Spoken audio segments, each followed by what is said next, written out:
Guys in Dolls Alley here, and I have a bit of a different video for you guys today. I had other plans, and then I woke up and it was 20 degrees outside, and it's going to stay relatively that way for the next few days. And so I thought maybe it was a good idea to really get into what I've been reading lately, because as you may have seen in previous vlogs, I've been doing a lot of reading lately just to kind of enrich my mind a little bit and just fill it with beautiful stories and beautiful things, true and not true. And I wanted to get into the 5 books that I'm sort of reading, not all at the same time, but getting ready to read or are in the middle of reading. I'll tell you where I get my books. I'll also tell you where I like to read them, where I like to borrow from. You may have an idea of where I like to borrow from if you saw my last video. And just kind of get into what kind of books I read. It's just a little too cold, admittedly, for me to be outside right now, and I don't want to do that. So while I usually am city-based and I usually give you all the wonders of the city, sometimes I just have to stay inside. I'm a big fan of coffee table books. I love coffee table books. I love picture books, photo books, like the Sartorialist or Watching New York. I read. I like books that make me think about race and culture, and, you know, like You Sound Like a White Girl. Julissa wrote a fantastic book there. Memoirs and biographies. I love Olivia Munn's. I can't wait to get into one of them. Here is a memoir. I'll tell you about that. Pat Cleveland's memoir, Walking with the Muses. That was a great one too. Alexa Chung, that's another great book that I love. Short stories, long stories. Humans of New York is another one that I love. I need to buy the second one. There's a self-help book in there, here and there too. I consider Body Talk by Katie Sturino to be one of my favorite self-help books. Things that move me, about people that move me. People, interesting people, these dynamic people that aren't perfect, that aren't porcelain in any way. They're just beings. I'm a fan of people who are imperfect, because I am imperfect. You get what you get with me on any given day, right? And that's what a lot of these people are for me. And that's why, like, seeing a book and seeing if it looks like it's by an interesting person and then going and buying it or borrowing it and reading it. I love to be buried in story. One of my favorite things. All right, so let's start with the first book, and you're gonna know it well. The first book is the infamous, is it Plano or Plano? Somebody from Texas, tell me in the comments, because I'm not too sure. Don't kill me. I'm a New Yorker. Anyway, this one is a play by Will Arbery. It's pretty much family dynamics up a notch, up like times 10, times 20. It takes place in Texas, and it's really just all the dysfunctional things that could happen in a family kind of seem to happen here. I'm not finished with it yet. As you may have seen in several vlogs already, it's infamous because I can't seem to find a way to just sit down for an hour and finish it. I keep either reading other things or I keep getting distracted with work or what have you. But I assure you, it's a really beautiful story. There's great dynamics between a lot of the characters. I do appreciate Anne a lot, and I appreciate Isabel a bit. I got this one at Concord, and I'll leave a link to where you can find every single one of these books. This is a play first and foremost, so this is what they call the acting edition. So this is what you would see an actor carrying around, somebody who's in the show, who is learning their lines. And so it doesn't look traditional in any way. I love those. I have another book that I recently finished called Job, play I should say, that was like that as well. And I saw that one on Broadway. It was great, but that's another video for another time. Let's get to the second book. The next book I'm reading is Set My Heart on Fire by Izumi Suzuki. And this one, I like books that are relatable in a sense. I am a person who is quite a mess, for lack of a better word. And so sometimes I like to read about messy people because I feel like I relate to them more. And it's just about a 20-something who is kind of going through it. There's a lot of missteps.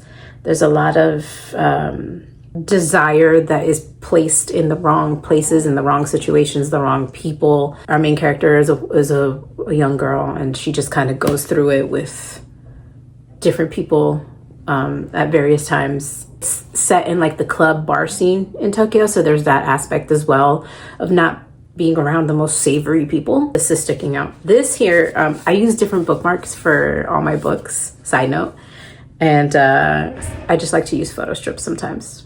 But this is a profound one, and I found a lot of depth and a lot of heart and a lot of soul in it, and so I appreciate a book like this. I love of music, and which is, you know, why we end up at the bar club scene in Tokyo, and it just kind of reading about a girl who is as messy as I am or can be, but doing it through the eyes of a different decade in a culture that I don't know too much about, having only been in Japan one time in my life. I spoke about this book in my previous vlog, so I might not go into too much detail, but the Fran Lebowitz Reader brings together two of her most popular books, Metropolitan Life and Social Studies, into one.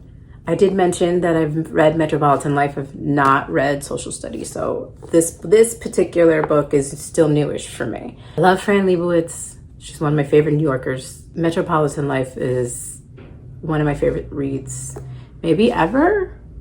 If you ever wanted to just get into the mind of someone who is so profoundly New York, like it's deeply embedded in her veins. She even says it herself, like she still lives in New York and she should not be allowed to live anywhere else. Like she's just not built for anywhere else ever. You're getting a couple of volumes in one, and so you also save a little money. This one I got at the New York Public Library gift shop.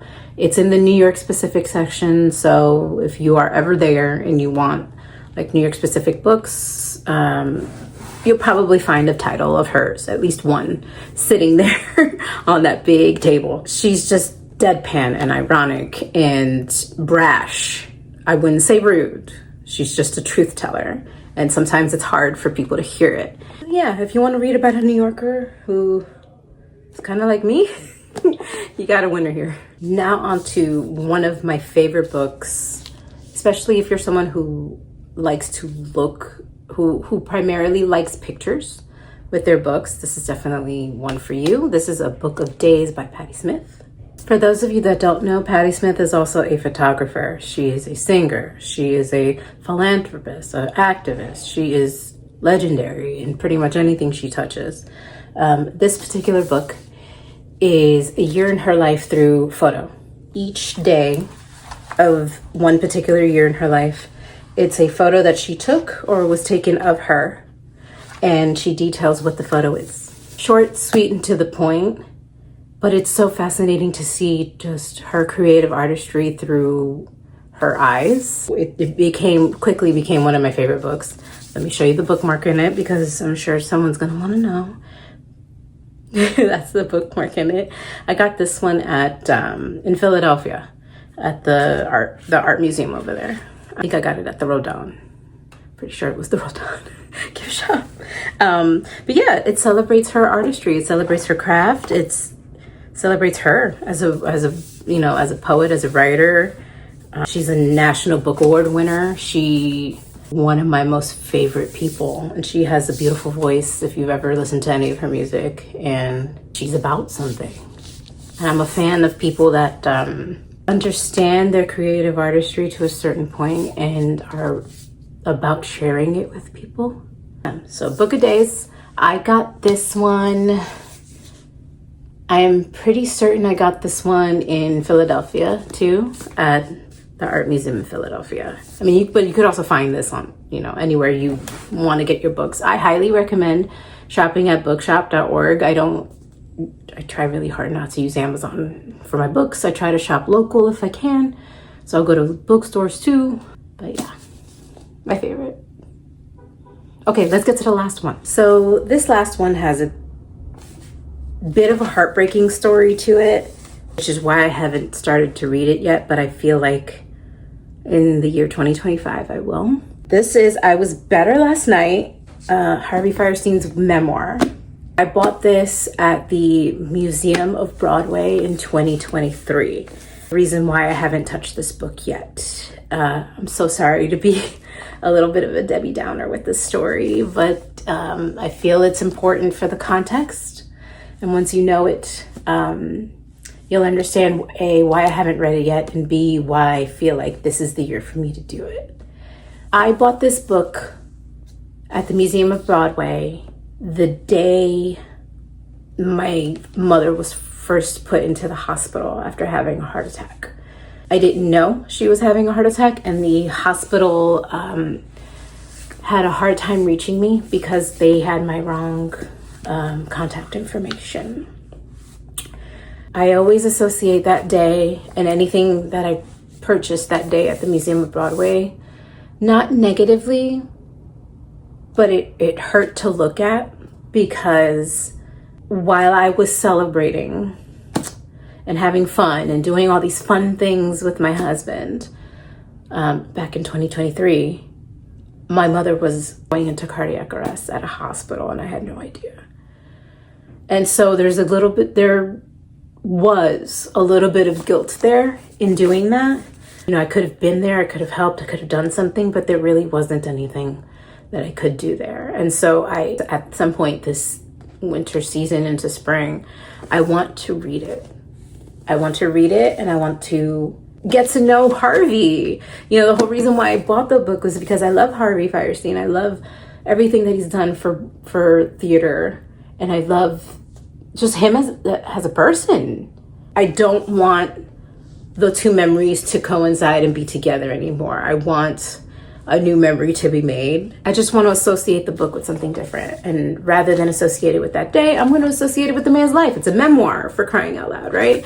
And so I want to read all about his artistry, how he always stayed true to himself. He never doubted himself. He king of like experimental theater, never afraid to be themselves. He's just a masterclass in everything he touches. And I can't wait to take a deep dive into this and really like get to know the man. Get to know the person behind some of my favorite things. Have you ever seen Hairspray? Like, this book deserves my eyes and proper reading, and not an awful memory associated with it. So that's why this one is here. It's in my stack, and it'll get read probably by the end of the year. All right, guys and dolls, these are the 5 books that I'm currently getting myself into, already in, about to finish. I highly recommend going to bookshop.org for buying all of your books. Shop local. I think maybe what I'll do one day is I'll probably make a video about libraries that I like to go to. Get yourself a library card and borrow books. Read banned books. Do what you can to keep yourself knowledgeable. And I think one of the best ways you can do that is through reading other people's art. And it's important. So definitely get yourself a library card. Go to bookshop.org. Try really hard not to shop the big brands if you can muster it. Editor Allie here, realizing that she didn't really make a proper outro for this video. If you liked the video, comment below with what you're reading. I'd love to know what you guys are picking up. Maybe I can add it to my bookshelf soon. And thank you for sitting here with me. And it's still freezing cold out. Watch my cold weather video. That one's a fun one. On occasion, when it's cold enough, I'll go outside, you know. All right. Bye, guys.